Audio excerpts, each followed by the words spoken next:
Welcome sa Latter-day Understanding. Ako si Richard Greenland. Um, Itong week, pag-usapan natin ang mga ibang bagay na nangyari sa Nauvoo. Kagaya ng last week na pinag-usapan natin ang pagpunta nila sa Nauvoo at ang revelation na tungkol sa paggawa ng templo sa Nauvoo.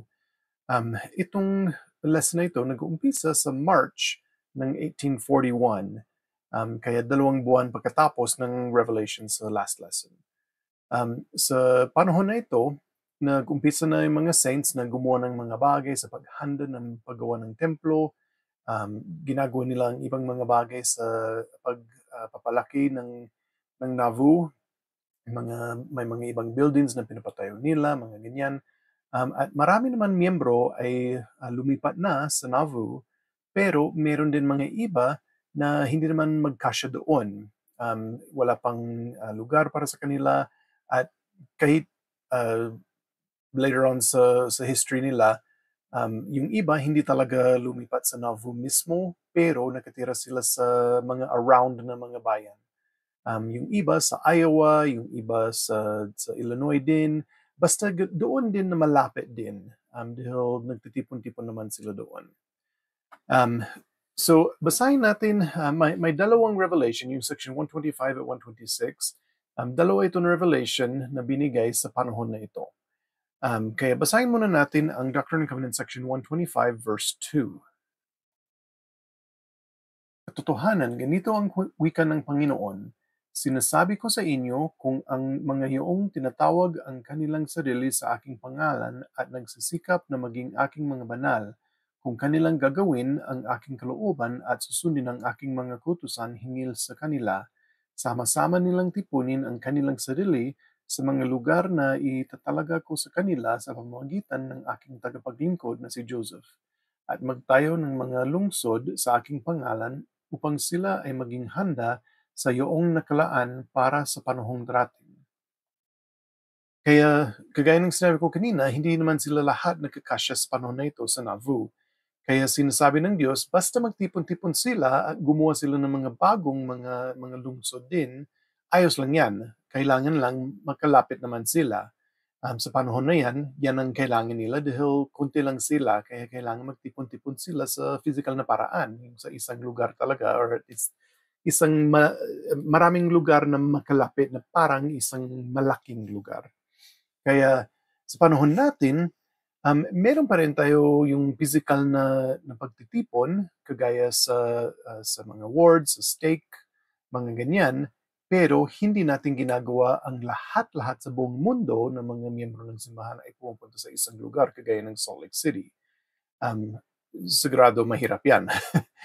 Imposible yan sa ibang mga tao dahil sa pera o dahil wala naman sapat na lugar sa Salt Lake City para sa lahat ng mga tao.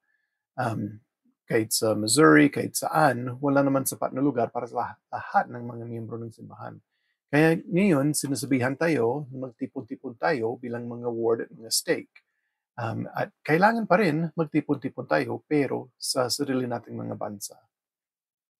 Sige, so ang susunod or ang pangalawang revelation na binigay sa March 1841 ay ang isang revelation kay Brigham Young. Si Brigham Young, kauuwi lang niya sa panahon na ito sa mission na malayo, yung sa England yata yan, na marami naman siyang ginawang maganda. Marami siyang convert, marami siyang naturuan. Basta maganda talaga ang trabaho ni Brigham Young. Talagang masipag siya na missionary. Kaya basahin natin ang binigay na revelation sa kanya sa section 126 verses 1 hanggang 3. Minamahal at lubos na gigiliwang kapatid na Brigham Young, katotohanan, ganito ang wika ng Panginoon sa iyo, aking tagapaglingkod na Brigham, hindi na hinihingi sa iyong kamay na iwanan ang mag-anak mo tulad noong mga panahong nakalipas, sapagkat ang iyong pag-aalay ay katanggap-tanggap sa akin. Nakita ko ang iyong mga gawain at paghihirap sa mga paglalakbay para sa aking pangalan. Sa makatuwid, inuutusan kitang ipalaganap ang aking salita sa ibayo at bigyan ng natatanging kalinga ang iyong mga anak mula sa oras na ito, simula ngayon at magpakailanman. Amen. Kaya itong revelation kay Brigham Young, sinasabi na pwede na siyang uh, tumira na lang sa bahay niya, na ang focus niya ay magiging ang pamilya niya. Sinasabi din na magpapadala siya ng salita ng Diyos sa iba't ibang lugar, at pagkatapos ng revelation na ito, yan talaga ang focus niya. Ginawa niya na siya pa rin ang president ng Quorum of the 12 Apostles, pero siya ang parang nag-organize sa mga missions ng mga iba. Hindi naman siya ang pumupunta sa mga mission. Meron ilang beses na pumunta siya para sa maikling panahon lang sa mga lugar na kung saan siya pinapadala ni Joseph Smith para tumulong sa specific na mga bagay, pero wala siyang malaking mission kagaya sa dati na pumunta siya sa England, yung mga ibang ganyan. Kaya nakikita natin dito na kilala tayo ng Diyos. Alam ng Diyos na kailangan ni Brigham Young ang pagbantay sa pamilya. Kailangan niyang bantayan ng pamilya niya, kailangan nandun siya sa kanila. At ang isa din dito na pwede natin makita sa revelation na ito ay dahil kilala tayo ng Diyos, alam niya kung nagiging masipag tayo. Kung nagiging masipag tayo, nakakaroon tayo ng mga biyaya kagaya dito kay Brigham Young na hindi na niya kailangan umalis sa bahay niya or sa pamilya niya. Hindi pa rin umalis or nawala ang responsibilidad niya na magbahagi ng ebanghelyo, pero pinagawa sa kanya sa ibang paraan na mas maganda para sa kanya at para sa kanyang pamilya.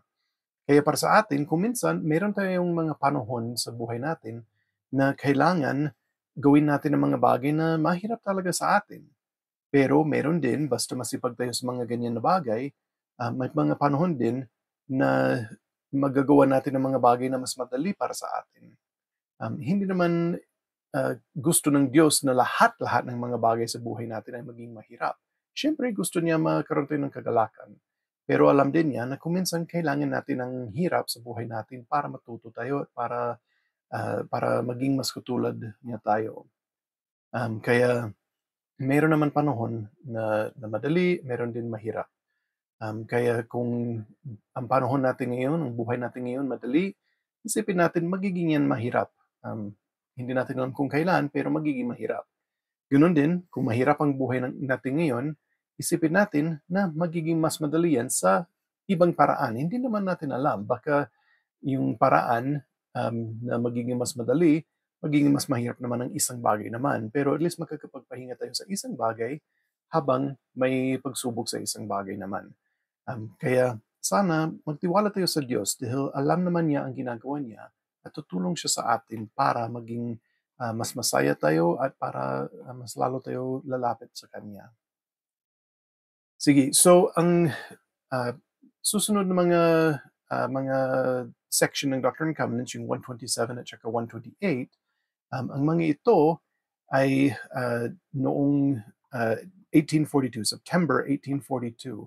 At ang dalawa nito ay mga sulat ni Joseph Smith. Sa panahon na ito, naging malakas ang persecution kay Joseph Smith specifically. Yung sa mga saints, meron naman mga persecution pero hindi naman yung ganyan kagrabe. Pero kay Joseph Smith mismo, grabe talaga ang persecution sa kanya. Dahil may isang apostate, yung dating miyembro na nawala sa simbahan, anong pangalan niya? Sinulat ko dito, si John C. Bennett.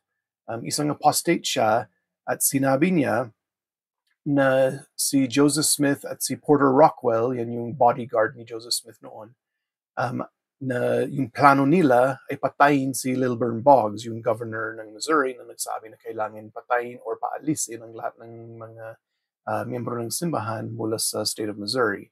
Hindi yan totoo, wala talagang katotohanan dyan, pero yan ang sinasabi ni John C. Bennett. Kaya dahil dyan, ang mga iba na hindi miyembro naniniwala sila doon at gusto nilang patayin si Joseph Smith para hindi niya yan magawa. Kaya si Joseph Smith nagtago muna. Umalis siya doon sa Nauvoo, nagtago-tago siya para hindi siya hanapin. Pero marami pa rin siyang ginagawa para tumulong sa simbahan. Siyempre siya ang prophet, kaya kailangan mag-usap pa rin siya sa mga saints. Kaya sumulat siya ng mga iba't ibang sulat sa kanila. At meron tayo yung dalawa nito, yung 127 at 128. Dalawa yan sa mga sulat niya. Sige, so sa panahon din nito, isipin natin na last week na pag-usapan natin ang temple work, yung baptism for the dead lalo.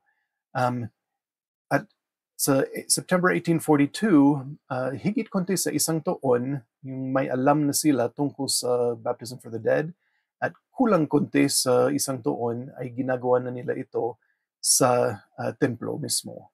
Di ba sinabi ko last week na kahit hindi pa tapos ang templo, sa mga November ng 1841, may ginawa sila ng sapat na area ng templo na pwede nilang i-dedicate ang lugar lang para sa baptisms.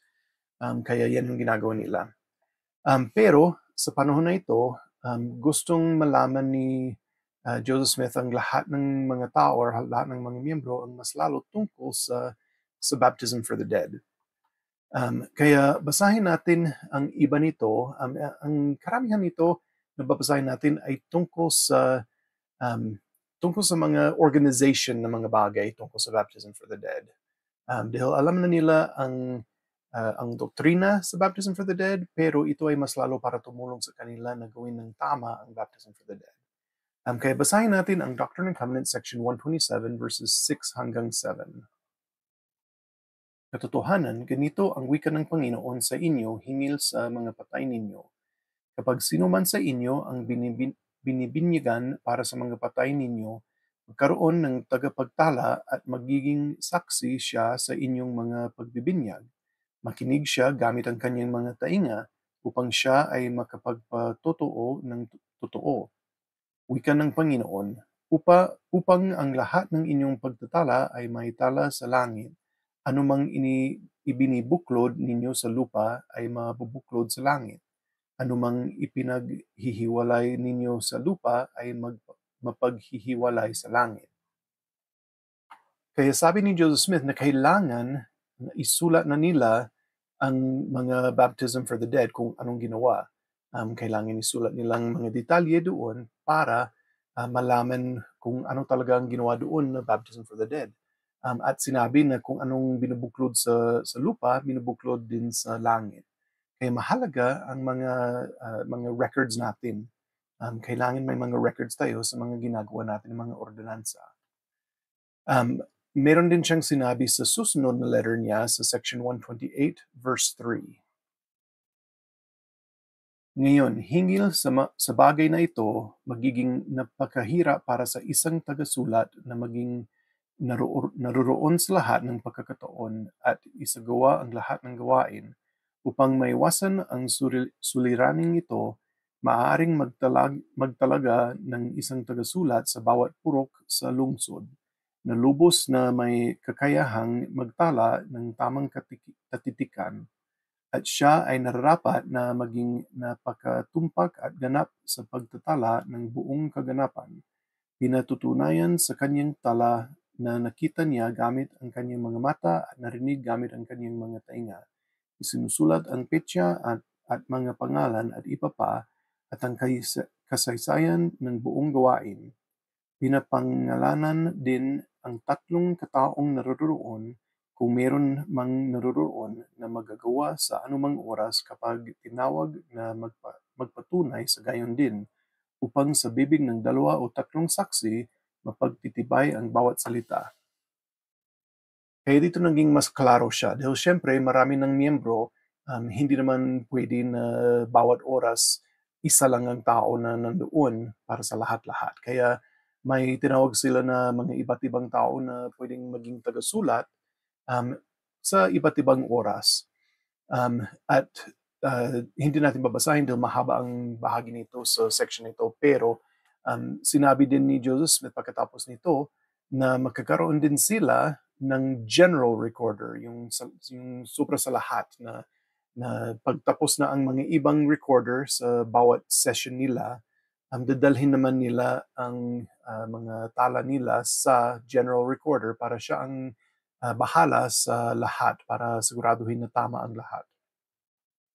Sinasabi din dito na kailangan may mga saksi para sa bawat ordinansa. At ganoon din sa ating ngayon. Mayroon talaga mga saksi sa templo at ganoon din yung sa labas ng templo. Basta may ordinansa, kailangan may mga saksi para sa mga ganyan. Sige, so yung sa karamihan ng Section 128, si Joseph Smith ay nagsalita tungkol sa pagbibinyag para sa mga patay. At binigay niya ang maraming dahilan kung bakit mahalaga ang mga itong mga bagay. Hindi natin babasahin ng bawat verse, pero sabihin ko lang yung parang summary ng sinabi niya. Sinabi niya na ang mga tao ay hinuhukom sa pamamagitan ng mga sinusulat dito sa mundo. Kaya yung mga records natin mahalaga yan para malaman kung ano ang totoo na nangyari sa buhay ng isang tao.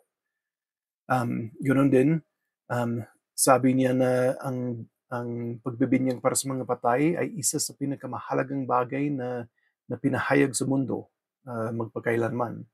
Mahalaga talaga ito.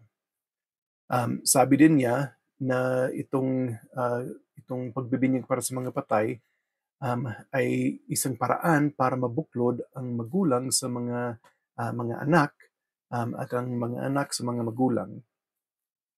At ang buong pamilya ng Diyos ay mabubuklod sa ganyan na paraan. Sinabi din niya na kailangan na i-focus natin ito na isang priority ito sa buhay natin. Dapat talaga ginagawa natin ang temple work. Sa panahon na ito, ang talagang alam ng saints lang ay ang pagbibinyag para sa mga patay, pero siyempre kasama naman dito ang ibang mga ordinansa na ginagawa sa templo na mahalaga talaga gawin ito.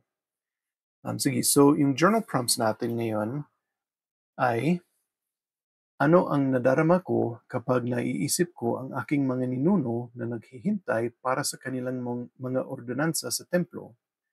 Paano ko gagawing mas regular na bahagi ng buhay ko ang family history at gawain sa templo?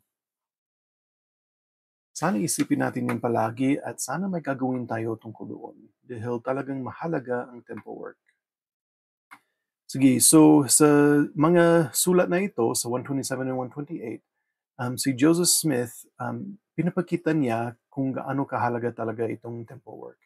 At yung mga sinasabi niya, ang ginagamit niyang mga salita, maramdaman na talaga natin na mahalaga ito. Basahin na lang natin ang dalawang verse na tungkol dyan. Una, sa 127 verse 4. At muli, katotohanan, ganito ang wika ng Panginoon.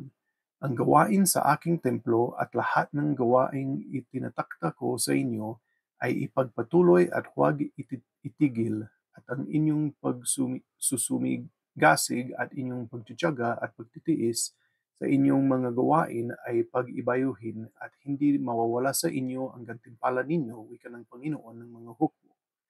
At kung uusigin nila kayo, sa gayon din nila inusig ang mga propeta at mga matuwid na kalalakihan na nangauna sa inyo, sapagkat ang lahat ng ito ay may gantimpala sa langit. Kaya mahalaga na ipagpatuloy natin ito, yung temple work. Kaya mayroon tayong maraming templo ngayon para lahat ng mga miyembro ay makapunta sa templo. Siyempre, mahirap pa rin sa iba dahil sa pera, dahil sa layo, dahil sa maraming iba't ibang bagay, sa worthiness kuminsan.